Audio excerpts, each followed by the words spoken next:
बच्चों, कनेक्टेड में आपका स्वागत है।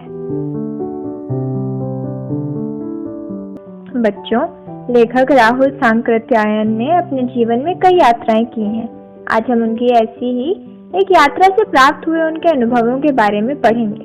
उस वक्त तिब्बत में भारतीयों को जाने की अनुमति नहीं थी, तो लेखक अपने साथी सुमति के साथ भिखमंगे का भेष बनाकर तिब्बत की यात्रा करने गए थे, जहाँ उन्हें नए अनुभव प्राप्त हुए तथा तिब्बत को करीब से जानने का मौका मिला।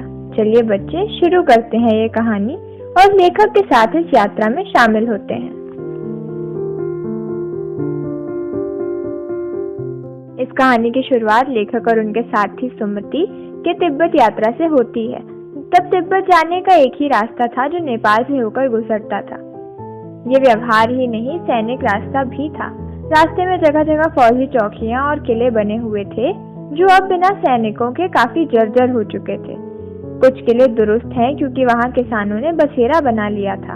ऐसी ही एक जगह लेखक अपने साथी के साथ चाय पीने रुके। तिब्बत में यात्रियों के लिए तकलीफों के साथ कुछ आराम भी है। वहां जाति पाति छुआछूत जैसा कुछ नहीं था। उल्टा भिखमंगों को छोड़कर अपरिचित व्यक्ति भी सीधा घर में घुसकर घर की बहू या सास से चाय बनवा सकते थे। लेखक एक परित्यक्त चीनी किले में गए और अपने झोले से चाय निकाल कर दी और उन्हें उस घर की महिला ने वह चाय पकाकर दे दी। अब आगे क्या होगा देखते हैं।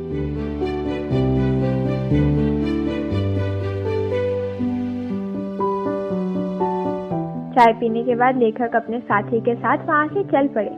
उसी शाम लेखक थोडला के पहले लगने वाले आखिरी गांव पहुंच गए। यहाँ वह समिति से जान पहचान के व्यक्ति के यहाँ रुके, इसलिए भिखमंगे का भेष होते हुए भी ठहरने के लिए अच्छी जगह मिली। इस गांव के लोग शाम होते ही क्षण पीकर होशो हवास खो बैठते हैं, क्योंकि 5 साल बाद जब लेखक इसी रास्ते से लौटे थे तब वह भिखमंगे नहीं बल्कि एक भव्य यात्री के रूप में लौटे थे। लेकिन शाम के वक्त उन्हें विश्राम के लिए अच्छी जगह नहीं मिली। उन्हें गाँव की सबसे गरीब झोपड़ी में रुकना पड़ा था।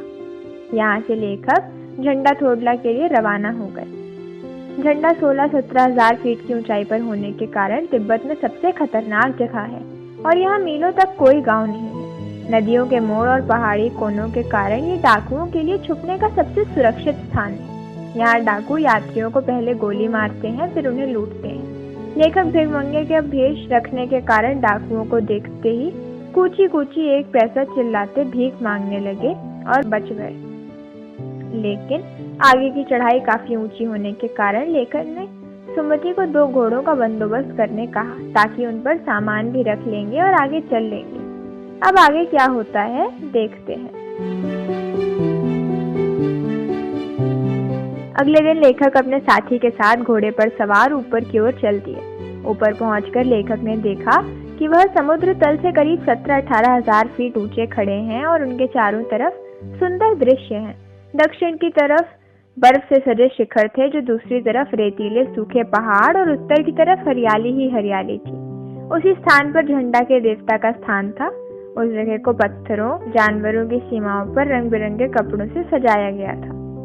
यहाँ से आगे का रास्ता उतारी का था, जो चढ़ाई के विपरीत काफी आसान था। लेखक और सुमति के साथ कुछ और यात्री थे। सब आगे बढ़ गए, लेकिन लेखक पीछे रह गए क्योंकि उनका घोड़ा थक गया था। घोड़े की सुस्ती के कारण लेखक काफी पीछे रह गए। आगे चलकर रास्ता 2 हिस्सों में फूट रहा होता है, तो लेखक ने बायां रास्ता ले लिया और 1 मील चलने के बाद एक घर में पूछने पर पता चला कि लड़कोर का रास्ता दाहिने वाला था। लेखक को गंतव्य स्थान पर पहुंचते पहुंचते संध्या हो गई, जहाँ सुमति उनका पहले से इंतजार कर रहे थे। लेखक को देख सुमति काफी क्रोधित हुए और कहा कि मैंने 2 डोकरी भर करें फू डाली, 3 बार चाय को गर्म किया। लेखक ने विनम्रता से अपनी आप बीती सुनाई तो सुमति का गुस्सा शांत हो गया। लड़कोर में भी सुमति के साथ वह एक अच्छी जगह ठहरे थे। उन्होंने पहले चाय सत्तू खाया और फिर रात को गर्मा गर्म थुक्पा पिया।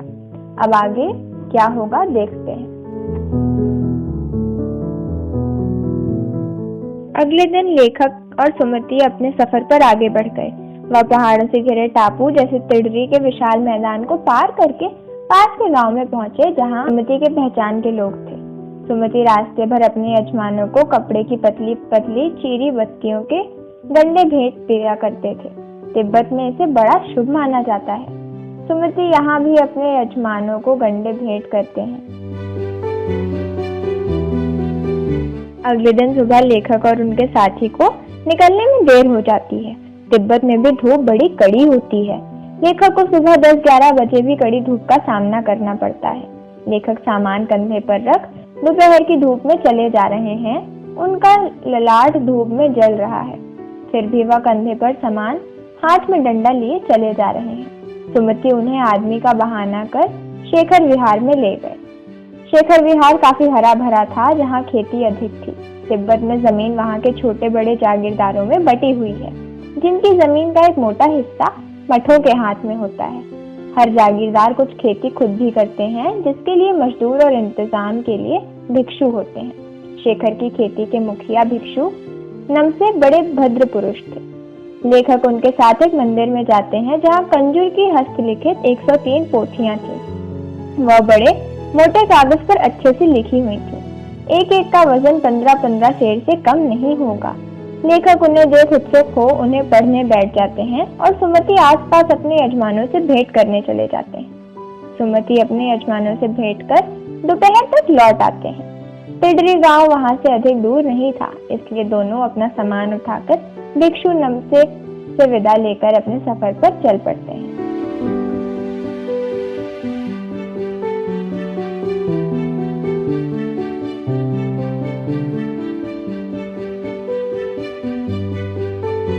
चलिए बच्चों, अब हम इस कहानी में आए कठिन शब्दों के अर्थ देखेंगे।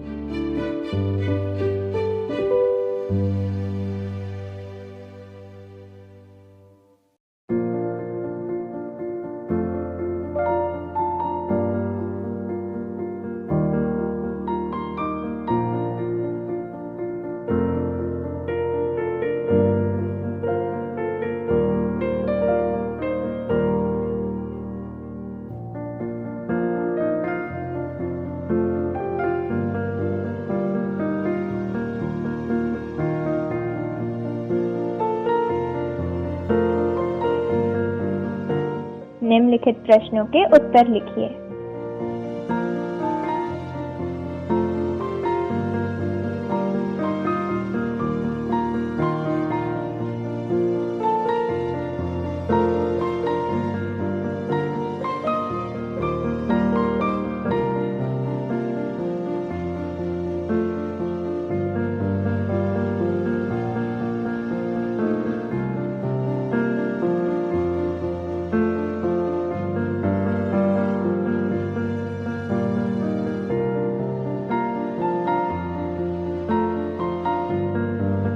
ये रहे प्रश्नों के उत्तर।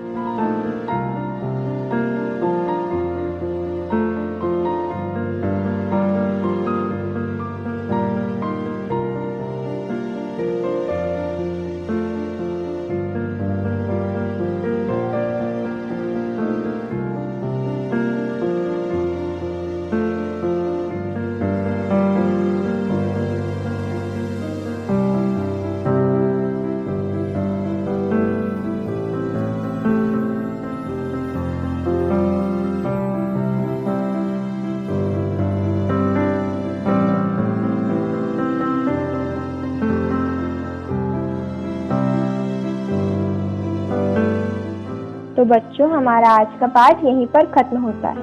आशा है कि आपको मजा आया होगा। फिर दोबारा आएंगे एक नए पाठ के साथ। धन्यवाद।